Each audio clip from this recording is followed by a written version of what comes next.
আসসালামু আলাইকুম। আজকে তো জুমার দিন ছিল, আমরা নামাজে গেছিলাম। নামাজ থেকে এখন আমরা বাড়ি ফিরে যাচ্ছি। সবচাইতে অতীব দুঃখের বিষয় যে আমরা খুব আতঙ্কের মধ্যে বসবাস করতেছি। আমি একজন সরকারি অবসরপ্রাপ্ত লোক।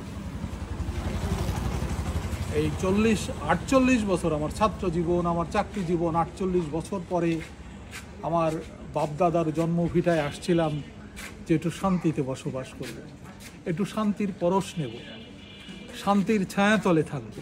কিন্তু যে অবস্থা, কারফিউ, আমার অবসরপ্রাপ্ত লোক তো জানেনই।